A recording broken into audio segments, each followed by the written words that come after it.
நம்ம லிஸ்ட்டில் வந்து அடுத்த ஃபோன் வந்து பார்த்தீங்கன்னாக்கா இது வந்து பேர்லேயும் பெருசு, இது ஸ்பெசிஃபிகேஷனும் பெருசு. Realme GT Neo 6 SE பேரும் ரொம்ப பெருசாக இருக்குது. அடுத்த ஃபோன் என்னென்னு ரிலீஸ் பண்ணுவாங்கன்னு தெரியல. இதோட டிசைனும் பார்த்தீங்கன்னாக்கா வேறு லெவலில் இருக்குது. ஒரு ட்ரிபிள் கேமரா செட்டப்பில் வந்து கொடுக்குறாங்க.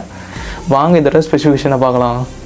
இதோட டிஸ்பிளே பார்த்தீங்கன்னாக்கா 6.78 inch 1.5K OLED 120 Hz with 6000 nits peak பிரைட்னஸோட இருக்கிற டிஸ்பிளே வந்து கொடுக்குறாங்க. 6000 nits பீக் பிரைட்னஸ் வந்து தேவையே கிடையாது. ரியல்மி வந்து இந்த செக்மெண்ட்டில் வந்து கொடுக்குறாங்க. கண்ணெல்லாம் வந்து ஃபோன் யூஸ் பண்ணும்போது கொஞ்சம் பார்த்து யூஸ் பண்ணுங்கள். இதில் ப்ராசர் பார்த்தீங்கன்னாக்கா Snapdragon 7+ Gen 3 ப்ராசர் வந்து யூஸ் பண்ணுறாங்க. ரேம் பார்த்தீங்கன்னாக்கா 12GB 16GB ரெண்டுலேயும் வந்து வரும். ஸ்டோரேஜ் 128GB இல்லைனா 256GB UFS 4.0 சப்போர்ட்டில் வந்து வரும். கேமரா பார்த்தீங்கன்னாக்கா 50 MP + 8 MP, ஃப்ரண்டில் வந்து 32 MP கொடுக்குறாங்க. பேட்டரி பார்த்தீங்கன்னாக்கா 5500 mAh பேட்டரி கொடுக்குறாங்க. 100W ஃபாஸ்ட் சார்ஜிங் சப்போர்ட்டோட Android 14 உங்களுக்கு கிடச்சிரும்.